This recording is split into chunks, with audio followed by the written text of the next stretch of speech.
Most of the people you see online are lying to you. They want you to believe that building a massive net worth is a collection of simple life hacks, or a fun journey toward financial freedom.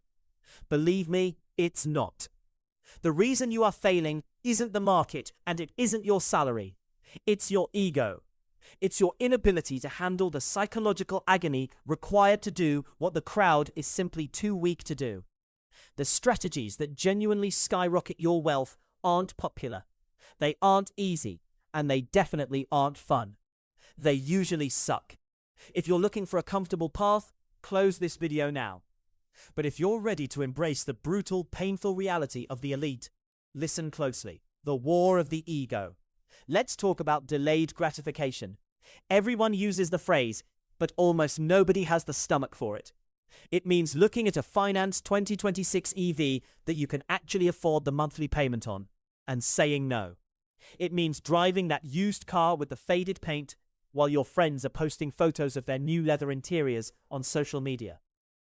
Think about it. The average person buys the new and the shiny because they are starving for a hit of temporary happiness. They want the world to see them as successful right now. This vanity is a lethal trap.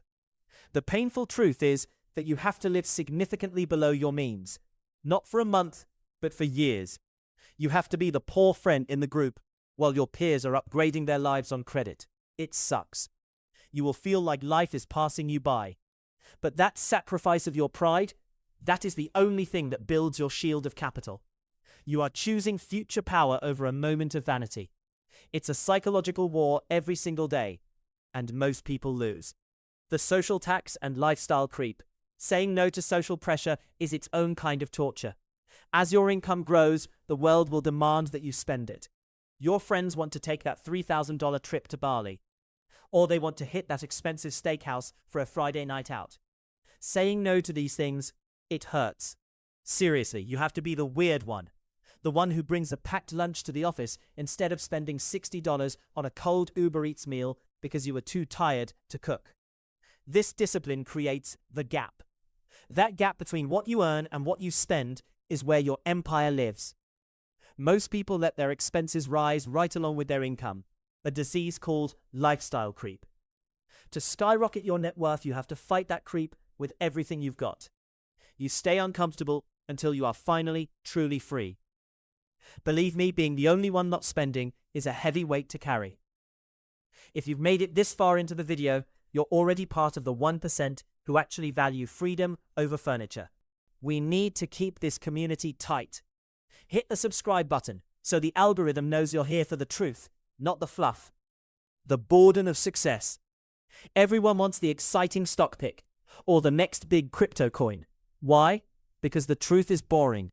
Index fund investing is like watching paint dry. It's dull, it's repetitive, and in practice, it feels like nothing is happening for years. The average investor gets bored. They see a headline about a get-rich-quick scheme, and they chase the hype. They lose their shirt because they couldn't handle the silence of a slow growth plan. To build massive wealth, you have to be disciplined enough to stick to a diversified strategy for decades, even when the market is crashing, even when your account balance drops 30%, and every instinct in your body is screaming at you to run to safety. Resisting the panic button when everyone around you is losing their minds, that is the defining moment. It sucks every single time. It takes a level of emotional control that most people will never master. The required homework. Managing your money is your responsibility. Not an advisor's, not your bank's, yours. That means you have to learn about tax codes, 401k rules, and estate planning. Listen, this is not fun. It's complicated, it's full of jargon, and it makes your head hurt. Most people outsource this thinking because they're lazy, and it costs hundreds of thousands of dollars in fees and missed opportunities over their lifetime. The wealthy understand that managing capital is a full-time job. Reading a tax code summary is a grind. It's homework that never ends. But knowing how to legally optimize your situation keeps that money in your pocket. It's the difference between being a master of the system or its victim. The emotional burden. Wealth building requires you to be the bad guy. You have to have the difficult conversations with the people you care about. It means telling your spouse you need to cut the budget. It means telling your kids they can't have the expensive new toy. It means telling friends you can't afford that weekend trip. These conversations are emotionally draining. They strain relationships. They make you feel isolated. But without clear communication and firm limits, you are constantly fighting against the people who should be on your team. It sucks to be the one who says no to comfort.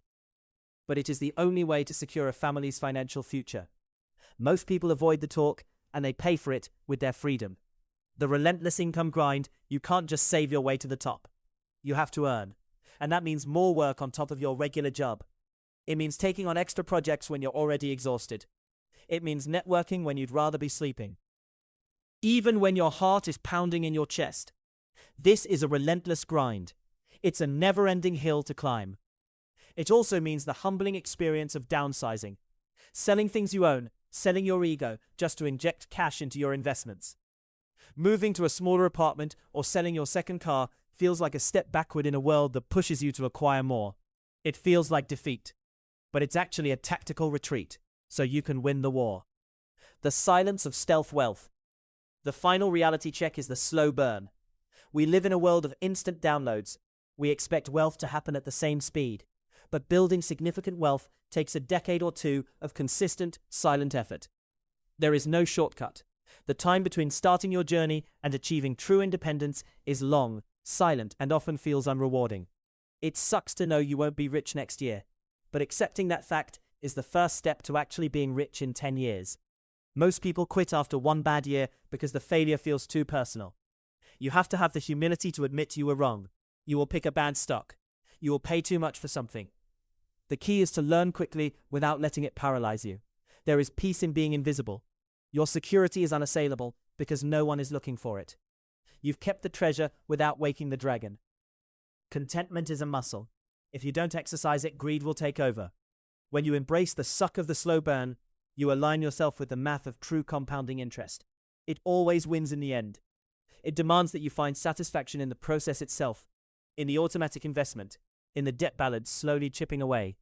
In 2026, the greatest luxury isn't being seen, it's being free. The richest person in the room is often the most ordinary. They have their money, and more importantly, their money does not have them. Now I want to hear the truth from you. No ego, just us. What is the one luxury you're currently struggling to let go of? Is it the car, the takeout, the status? Drop it in the comments. Admitting it is the first step to killing it.